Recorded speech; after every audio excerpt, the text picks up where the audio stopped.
Stars, Swarms, and Survival. A Space Colony's Fight. By Elton Gar. Coya was a quiet town of 1,001 residents and 10 times that many robots. It also had 2 businesses, 1 office building, a schoolhouse, a town hall, and a sheriff's office, all of them built much larger than necessary for the small population. 5 years ago, the town of Coya had been founded on a previously uninhabited world. And over those years, it had become the type of place where people talked about minutiae as if it were big news. Had you heard the Mansfield's cows got into the Jacobs corn crop and trampled nearly a third of it? Of course, everyone had heard. It had been almost 2 years ago, and the only ones who never brought it up were the Mansfields and the Jacobs. That event had also been one of the few times Sheriff Henry Myers had to act in his official capacity, though he had spent most of his day chasing cows and helping to rebuild the fence. Another thing often talked about was the 1,001st resident of the town. Baby Jane had been conceived on the trip, and while there had been several other children born in the 5 years since Coya had been founded, driving the population over the official number, but the number had been set, and everyone stuck with it. They saw Baby Jane as the first sign the colony would be successful. The quiet days of Coya began to change on the 7th day of the 6th month of the 5th year. The construction bots were digging out the foundation for an expansion of the Sanchez's house when it struck a nest of small, furry lizards. Of course, there were plenty of animals around Coya. It had been picked because it had a healthy ecosystem, one that wouldn't be disrupted by a handful of humans who occasionally took a jeep out and shot one of the elephant-sized creatures to supplement the town's food supply. When they were first seen, the creatures were simply called lizard mice, and no one thought much of it.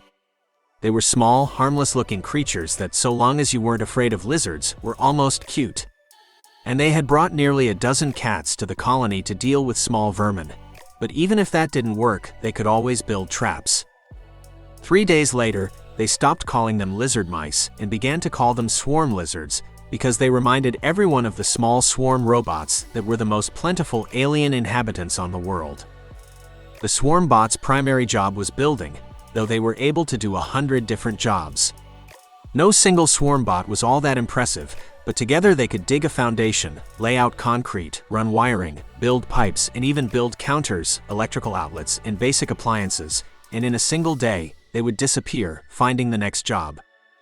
On Earth, where there were hundreds of millions of the small robots, entire skyscrapers could appear overnight, but the people of Coya had only 4 printers, and a single swarm bot could take hours to print. But they hadn't come here for the easy life. They were pioneers. The swarm rats weren't robots, of course, but the more people watched them, the more similar the two looked. The lizards would scatter across the town, but as soon as any of them found anything of interest, they would begin to appear from everywhere. The first time this happened, one of the lizards had chewed through the wooden door of a root cellar. Minutes later, hundreds of them were in the cellar, and minutes after that, it was stripped clear, and they were once again scattering. It was also then that it became clear that they weren't dealing with a single nest. It had held a couple of dozen of the small creatures. Others had dug their way out of the ground from all over the town, and more were appearing from the countryside. The second time they swarmed was far more disturbing. One of the cats attacked a swarm rat. Mary said her cat put up a valiant fight, but it was quickly overwhelmed as the lizards appeared from all over the town. Minutes later, the cat was gone. That was when the traps began to appear.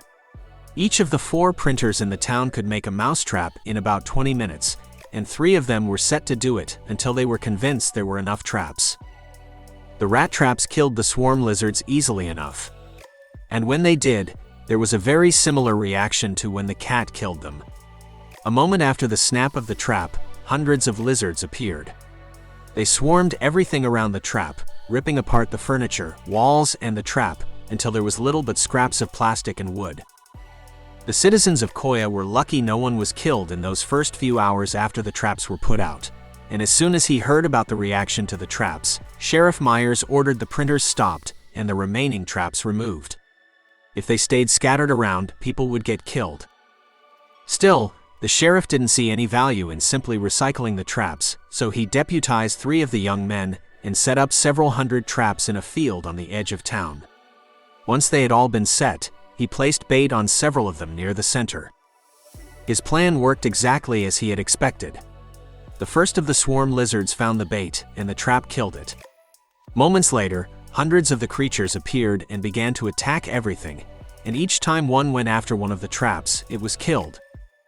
Certain he had found the solution to the growing infestation, he went to the opposite side of town and set up the same trap. Except, the second time it didn't work. The swarm lizards simply avoided the traps.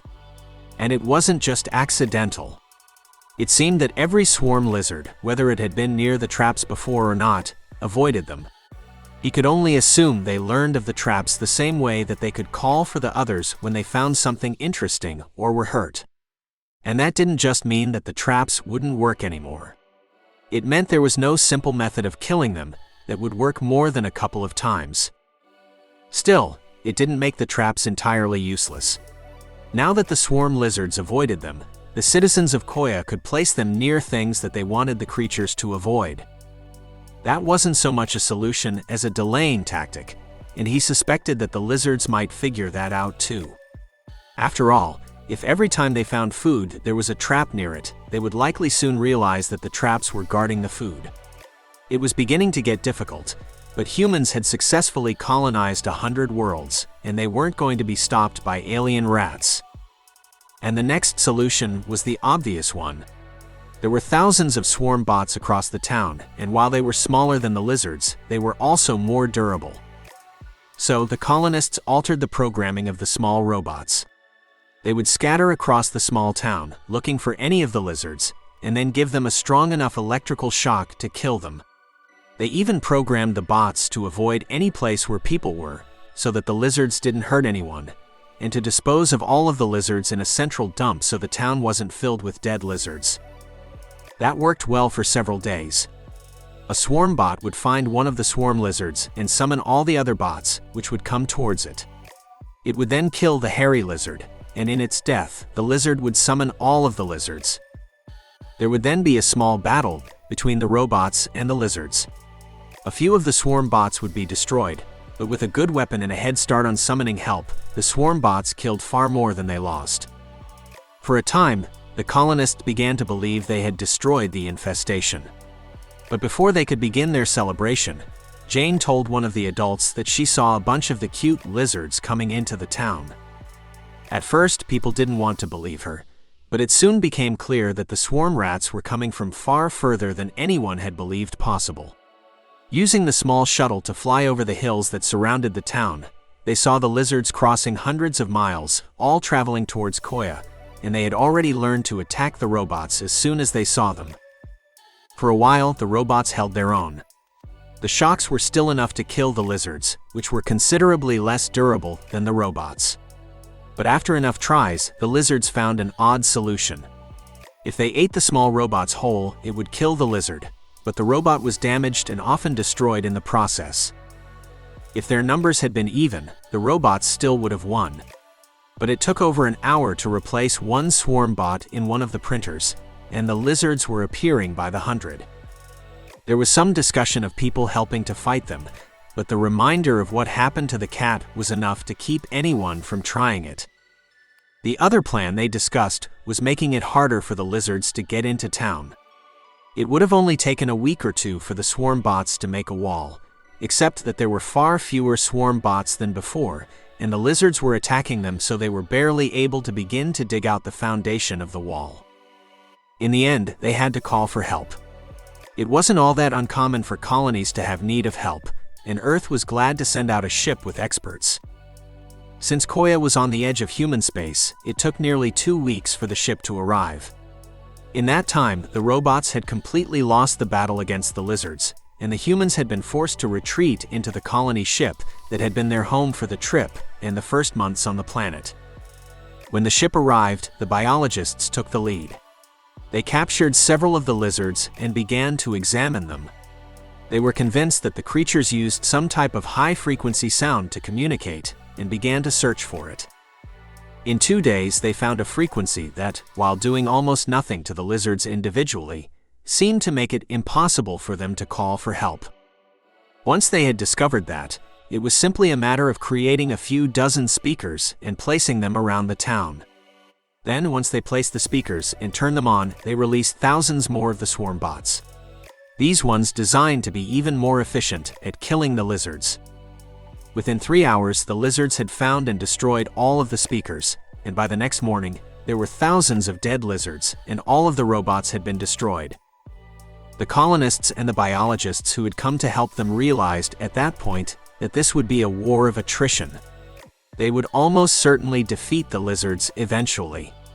But to do that, all 4 of the colony's printers and the 20 on the military ship would be forced to make robots as fast as they could, until they killed so many lizards there were none left. That could take months or even years, and there was an easier solution.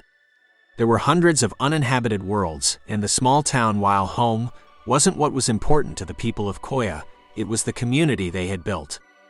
So it was decided. One printer was left on the planet to continue to make swarm bots, which were programmed to build more printers and kill the lizards. If it worked, then someday, someone in the future would come upon a world empty of the lizards and with enough swarm bots to create a colony in days. Everything else that they could take was loaded onto their colony ship, and they relocated to another world. And as they left their world, Jane hugged the small box she had brought along with her new pet. A cute, hairy lizard. Author's note. Typically, I prefer to write from a bit closer perspective, but I also like to stretch myself and try different things. In this case, it is to make the enemy something a bit different than I normally use, and to tell it from a wider perspective. I also enjoyed the setting more than most. It's the type of place that I would enjoy living in. Small enough to have a community with enough technology for the size to not matter too much. I also partially modeled it after the town where my father grew up. It was considerably smaller than Coya, but it was the same type of place. It's also where the story about the cows came from. We visited the town a few times while I was growing up, since we had family there. The first time, the story of someone's cows breaking a fence and getting into their neighbor's fields came up. 3 or 4 years later, we visited again, and when my aunt began to tell the same story, my dad said, "It happened again." She looked a bit confused and said that it only happened the one time, and while you might take that as people holding on to something a bit too long, the idea of someplace being peaceful enough that even the smallest disturbance is talked about has some appeal as well. But either way, it told me all I needed to know about the small town. If you enjoyed this, you can sign up for my newsletter at sci-fi.com and get a free story every week. Subscribe to my channel or visit my Patreon at patreon.com/Elton. Thank you. Elton Gar.